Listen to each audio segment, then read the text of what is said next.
প্রিয় ছাত্রছাত্রীরা, তোমাদেরকে আরেকবার এই চ্যানেলে স্বাগত জানাচ্ছি। আজকে আমরা করছি ক্লাস 5-এর যে 200 পৃষ্ঠার যে অঙ্কগুলো আছে সেইগুলো নিয়ে আলোচনা করব। আমি 10টি অঙ্ক আছে, আমি 5টি অঙ্ক করে দেবো এবং 5টি অঙ্ক তোমরা নিজেরা করবে। আমরা এবার চলে যাচ্ছি তোমাদের বইয়ের যে অঙ্কগুলো আছে।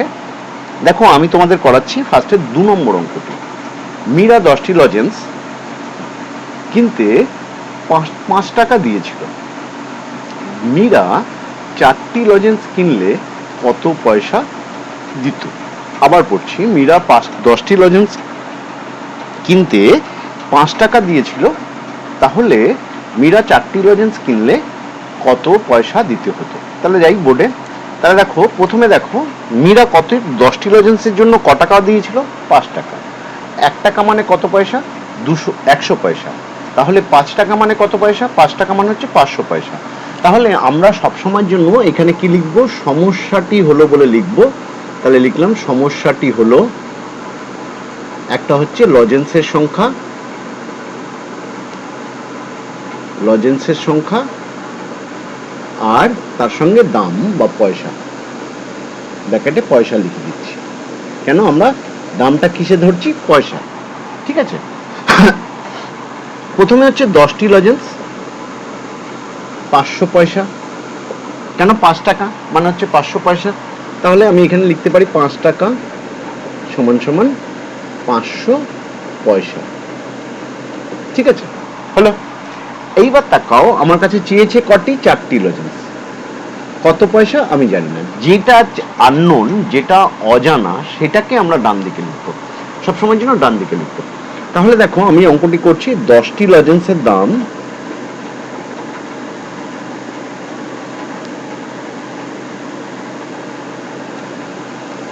500 টাকা, 500 পয়সা।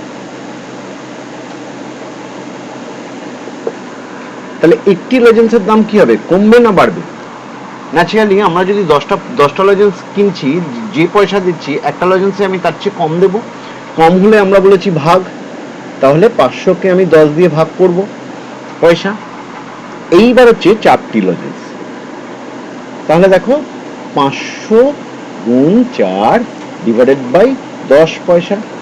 তাহলে এইখানে একটা 0 0 কেটে যাচ্ছে। তাহলে হলো 50 ইন্টু 4 সমান সমান 200 পয়সা সমান সমান 2 টাকা। তাই তো? 200 পয়সা মানে তো 2 টাকা। তাহলে কি লিখবো? অতএব 4টি লজেন্সের দাম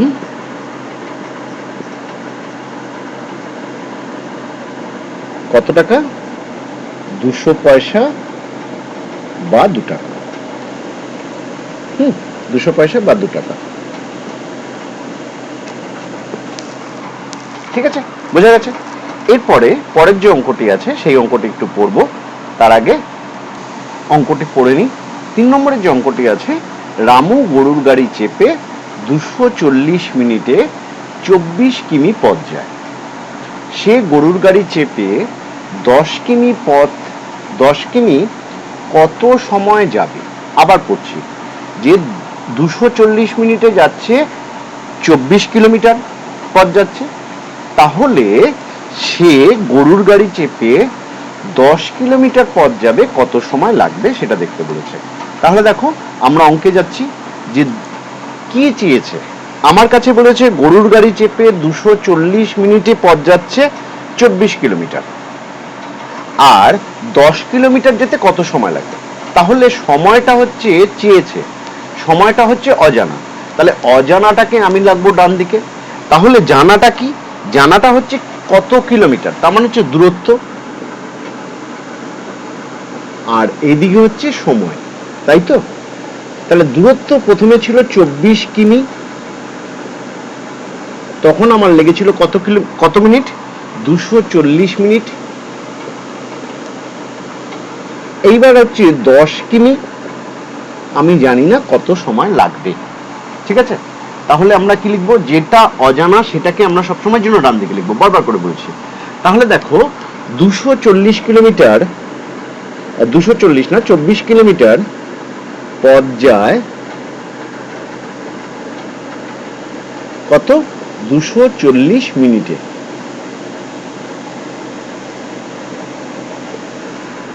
1 কিলোমিটার পথ যাবে, তাহলে ধরো আমরা যত বেশি পথ যাব তত বেশি সময় বেশি লাগবে। তাহলে দেখো এইখানে হচ্ছে কি আমাদের হচ্ছে 24 কিলোমিটার যেতে যে সময় লেগেছে, 1 কিলোমিটার যেতে তার চেয়ে কি কম সময় লাগবে না বেশি সময় লাগবে? বেশি সময় লাগবে না কম সময় লাগবে? তাহলে আমাদের এখানে কিন্তু অবশ্যই কম সময় লাগবে। তাহলে কম সময় লাগলে হচ্ছে ভাগ করলাম। তাহলে দেখো এইবার হচ্ছে 1 কিলোমিটার যেতে যা সময় লাগে 10 কিলোমিটার যেতে তার চেয়ে বেশি সময় লাগবে। তাহলে আমরা 10 দিয়ে গুণ করবো, এখানে ইন্টু 10 ডিভাইডেড বাই 24। তাহলে 240-কে এবার আমি 24 দিয়ে ভাগ করে দিচ্ছি। তাহলে দেখো এই যে যেটা কাটলে একটা শূন্য শুধু পড়ে থাকবে। তাহলে কত হচ্ছে 10 ইন্টু 10 সমান 100 মিনিট সময় লাগবে। তাহলে 10 কিলোমিটার পথ যেতে 100 মিনিট সময় লাগবে। বুঝে গেছে? তাহলে এবার আমরা পরের অঙ্কেতে আসছি। পরের যে 5 নম্বর অঙ্কটি আছে সেই অঙ্কটি আমরা আবার পড়ছি। তৃষার কাছে 100 টাকা আছে, 4000 গ্রাম চালের দাম 160 টাকা। সে ওই টাকা দিয়ে কত গ্রাম চাল কিনবে? আবার তৃষার কাছে আছে কত টাকা? 100 টাকা। এইবার তৃষা বাজারে গিয়ে খোঁজ নিয়ে দেখলো যে 4000 গ্রাম চালের দাম 160 টাকা, কিন্তু আছে তৃষার কাছে কত টাকা? 100 টাকা। সুতরাং ওই 100 টাকারই চাল কিনবে, কত গ্রাম পাবে? তাহলে ওই 100 গ্রামের জন্য কত চাল পাবে? তাহলে চালটা থাকবে, চালের পরিমাণটা থাকবে ডান দিকে। তাহলে এবার আমরা অঙ্কে আসছি। প্রথমে দেখো যে টাকা, দাম বা টাকা, এখানে হচ্ছে চালের পরিমাণ,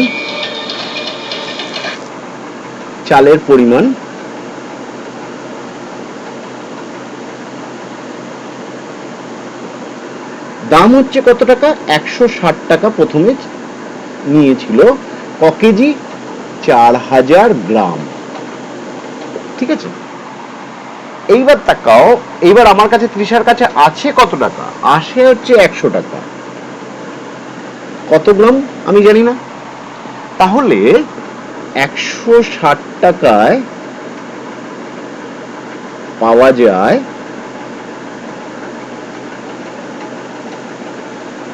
কত? 4000 গ্রাম চাল। তাহলে 1 টাকায় কি হবে? 160 টাকায় যে চাল পাওয়া যায়, তাহলে 1 টাকায় কি হবে? তার চেয়ে কম চাল পাওয়া যাবে নিশ্চয়ই। তাহলে 1 টাকায় পাওয়া যায় 4000 ভাগ 660 গ্রাম চাল। এইবার টাকা তো 100 টাকায় কি হবে? তাহলে 100 টাকায় পাওয়া যাবে 4000 ইন্টু 100 ভাগ 160 গ্রাম চাল। এইখানে দেখো এই একটা শূন্য কেটে দিলাম। এইখানে যদি আমি 4 দিয়ে কাটি, 4 দিয়ে কাটলে কত হচ্ছে? এখানে হবে 100, 400-কে 4 দিয়ে কাটলে হবে 100, এটা হবে কত? 16। আবার এটাকে 4 দিয়ে যদি কাটি, 4 25-এ 100, তাহলে কি দাঁড়ালো? 25 ইন্টু 100। এখানে 100 দিয়ে গুণ করলে কি হয় আমরা জানি, যে শেষে দুটো শূন্য বসে যাবে। তাহলে এত গ্রাম। তাহলে তৃষার যে 100 টাকা আছে, সে ওই টাকা দিয়ে, তাহলে সে উত্তর কি হবে? সে ওই টাকা দিয়ে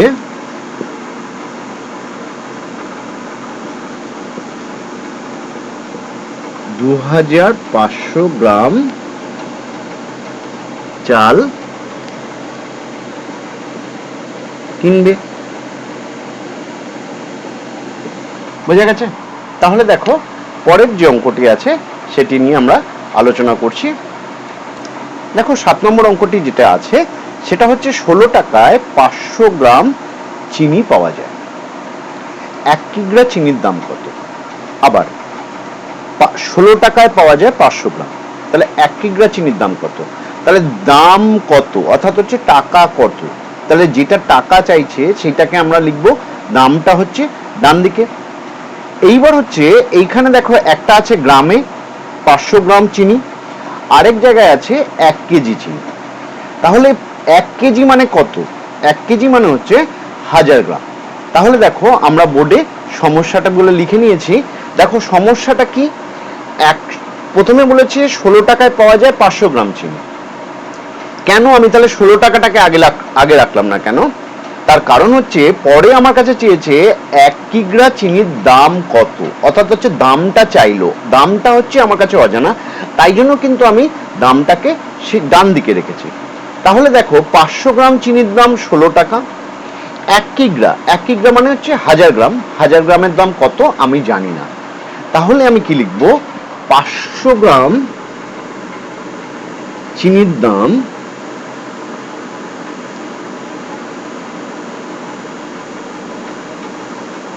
16 টাকা,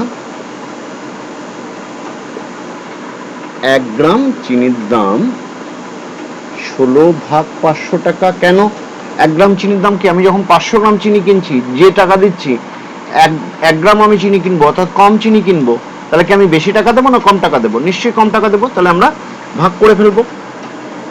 আর 1000 গ্রাম, 1 গ্রাম চিনির দাম যত, তাহলে 1000 গ্রাম চিনির দাম কি হবে, তার চেয়ে বেশি। এইবার তাকাও, এইখানে দুটো শূন্য আছে, এইখানে দুটো শূন্য কেটে দিলাম। এইবার 5 দুগুণে 10, তাহলে 32 টাকা।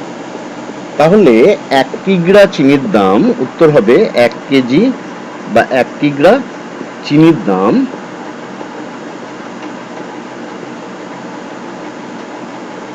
32 টাকা। বুঝে গেছে? এইবার আমরা যে পরের যে অঙ্কটি আছে সেই বিষয়ে আলোচনা করছি। ধরো পরের 10 নম্বর অঙ্কটি আছে। দেখো 10 নম্বর অঙ্কটি আছে, ইয়াসিন 1000 গ্রাম চিনি 200 টাকায় কেনে, সে 50 টাকায় কত গ্রাম চিনি কিনবে? আবার পড়ছি, ইয়াসিন 1000 গ্রাম চিনি কিনছে 200 টাকায়। আচ্ছা, এখানে আছে চা আছে, সুতরাং ইয়াসিন 1000 গ্রাম চা কিনছে 200 টাকা কেনে, সে 50 টাকায় কত চা কিনবে? আবার দেখো, তাহলে দেখো এবার আমরা অঙ্কে যাচ্ছি। 1000 গ্রামের দাম হচ্ছে 200 টাকা, আমার কাছে আছে 50 টাকা, তাহলে আমি কত গ্রাম পাবো? তাহলে কোনটা আননোন, কত গ্রাম পাবো? তাহলে গ্রামটা যাবে শেষে, অর্থাৎ চায়ের পরিমাণটা যাবে শেষে। তাহলে দেখো সমস্যাটা কি হবে, সমস্যাটি হচ্ছে টাকা আর চায়ের পরিমাণ।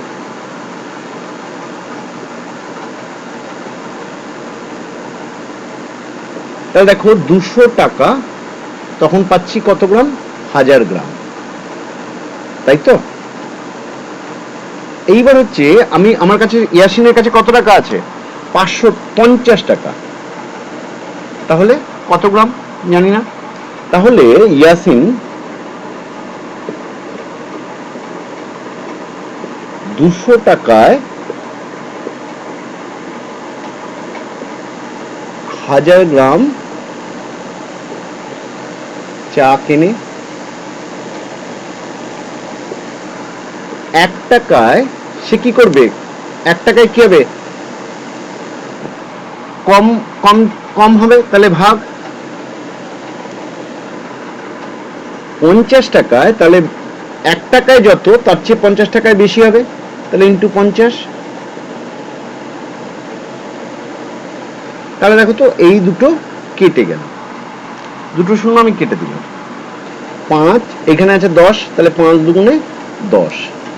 তাহলে এটার সঙ্গে এটা যদি গুণ করি তাহলে 25 আর শেষে একটা শূন্য। তাহলে অতএব ইয়াসিন 50 টাকায় 250 গ্রাম চা কিনবে। বুঝে গেছে? তাহলে আজকে এই অবধি, পরের দিন আবার দেখা হবে। তোমরা চ্যানেলটিকে সাবস্ক্রাইব করে রাখো, সাবস্ক্রাইব করে রাখলে আমি যেই ভিডিওটি দেব যখনই যে ভিডিও দেবো তখন তোমরা সেটা পেয়ে যাবে। তাহলে আজকে এই অবধি।